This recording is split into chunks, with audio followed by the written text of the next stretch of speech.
안녕하세요. 방구석 축구 분석가 방구석 뱅커입니다. 코시엘리는 2010년 로리앙에서 영입될 당시 이름이 거의 알려지지 않아 코드볼한 별명과 함께 아스날에 입성했는데요. 무관의 세월이 길었던 시절 칼링컵 결승전 버밍엄과의 경기에서 코시엘리의 치명적인 실수로 아스날은 무관을 이어갔고 칼링컵을 갈아서 키웠다는 말을 들으며 성장한 그는 아스날의 주장 완장까지 달며 레전드의 길을 걷고 있었습니다. 하지만 그가 이번 프리시즌 투어에 불참하며 아스날과 팬들에게 충격을 선사했는데요. 오늘 영상은 코시엘리 사건에 대한 정리 영상입니다.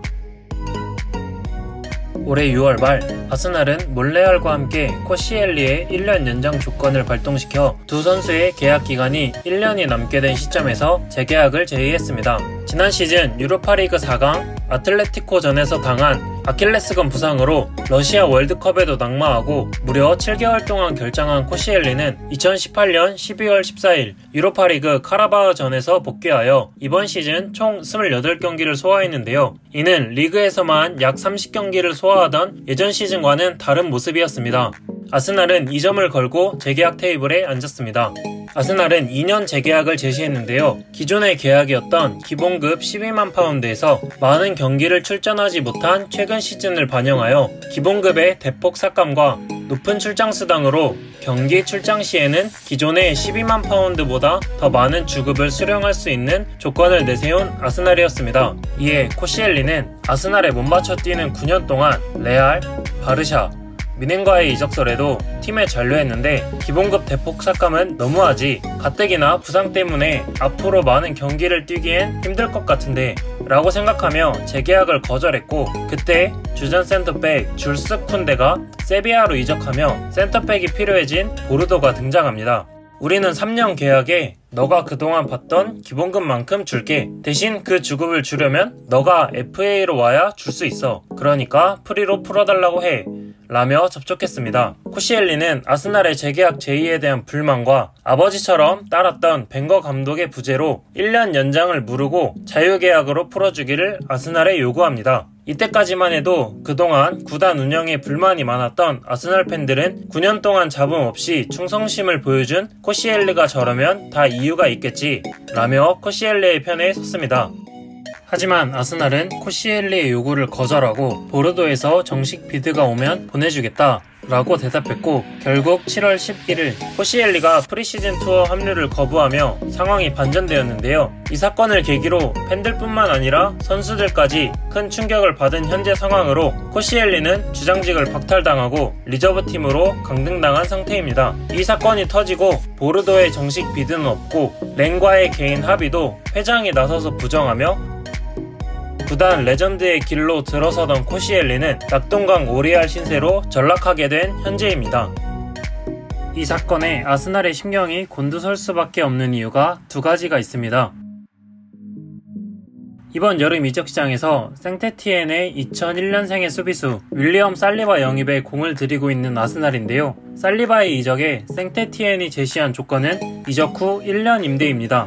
아스날은 코시엘리의 존재가 있었기에 이 조건을 받아들였고, 코시엘리의 존재를 바탕으로 짰던 다음 시즌의 수비진이었는데요. 갑작스러운 코시엘리의 이탈로 에메리 감독은 수비진 구성에 골머리를 썩게 됩니다. 코시엘리를 전력 외로 분류한다면 한 시즌을 소화했던 센터백은 무스타피와 소크라티스 뿐입니다. 홀딩이 부상 복귀 이후에 이번 시즌의 폼을 다시 보여준다면 걱정이 없겠지만, 이번 시즌이 포텐이 터졌던 첫 시즌이었기에 아직은 물음표인 상황이고, 마브로파노스는 출장한 경기가 많지 않아 의문이 남는 센터백 선수들입니다. 여기에 이번 시즌 임대를 다녀온 풀럼에서 최고의 선수에 선정된 체인버스는 미드필더에서 기량이 만개하였기에 과연 센터백에서도 좋은 활약을 보여줄지, 그리고 몬레알 역시 풀백이 주 포지션이기에 다음 시즌 센터백 구성에 차질이 생긴 아스날입니다. 여기에 주장단의 구성도 문제로 나타났는데요. 2018-19 시즌 주장단은 코시엘리, 체흐, 램지, 외질, 자카 5명이 이뤘는데요. 이번 시즌이 끝나고 체흐가 은퇴했고 램지는 유벤투스로 이적한 상황에 코시엘리 사건이 터지며 다음 시즌 주장단을 완전히 새로 짜야 하는 상황이 되었습니다. 이에 에메리 감독은 코시엘리를 다음 시즌 플랜에서 제외한 것 같은 인터뷰를 보여주며 3명에서 5명 사이에 주장단을 원한다고 인터뷰에서 밝혔는데요. 기존의 두 선수의 팀 내 고참 몰레아를 추가할 예정으로 보입니다. 또한 잉글랜드 국적의 선수를 추가하려는 움직임도 보여주는데요. 그 선수는 롭홀딩으로 보여집니다. 수비진뿐만 아니라 주장단까지 계획을 다시 짜야 하는 에메리 감독으로 난이도가 점점 높아지는 아스날 감독 자리입니다. 그동안 아스날은 주장이 되면 팀에서 나가는 주장 잔혹사가 존재했는데요. 그 시작은 앙리의 바르셀로나 이적으로 주장 완장을 차게 된 윌리엄 갈라스였습니다. 갈라스는 라커룸에서 선수들 간의 불화를 언론에 공개하였는데요. 이에 벵거 감독은 불같이 화를 내며 갈라스의 주장직을 박탈했습니다. 그 이후 갈라스는 아스날의 북런던 라이벌 토트넘으로 이적하며 주장 잔혹사의 시작을 알렸습니다. 파브레가스는 16살의 나이로 EPL에 데뷔하여 갈라스가 주장직을 박탈당한 직후에 주장 완장을 이어받았는데요. 그때 당시의 나이가 22살로 아스날 역사상 최연소 주장이었습니다. 그렇게 아스날에서 최고의 활약을 펼치던 중에도 바르셀로나와의 루머가 끊이질 않았는데요. 결정적인 사건은 스페인의 2010 남아공 월드컵 우승 축하 파티에서 터지게 됩니다. 피케, 푸열, 레이나가 아스날의 주장에게 바르셀로나 유니폼을 입혔고 파브레가스는 가만히 있었던 사건이었는데요. 결국 2011년 여름 자신의 사비를 이적료에 보태며 바르셀로나로 이적하게 됩니다. 이때 많은 아스날 팬들이 파브레가스의 성공을 빌어줬습니다. 하지만 파브레가스의 바르셀로나 생활은 순탄치 못했고 3년간 감독이 2번이나 바뀌며 바르셀로나에서 적응하지 못한 파브레가스는 EPL로의 복귀를 선언했습니다. 이때 아스날로의 이적을 원했지만 당시 외지를 중심으로 팀이 개편되어 파브레가스를 키워낸 벵거 감독이 바이백을 포기했습니다. 이때 파브레가스가 선택한 팀이 런던 라이벌 첼시였기에 파브레가스 역시 많은 팬들의 원성을 사게 됩니다. 파브레가스가 떠나며 공석이 된 주장 자리는 반페르시가 차지했는데요. 주장에 임명된 시즌 전까지 FC 호스피털에서 임대해서 쓴다, 시즌의 절반만 소화해서 반페르시다 라는 말이 있을 정도로 부상이 많았는데요. 그럼에도 벵거 감독은 묵묵하게 기다려주며 기용했고, 이에 반페르시는 2011-12 시즌 풀페르시가 되어 리그에서만 30골을 기록하며 리그 득점왕을 차지했습니다.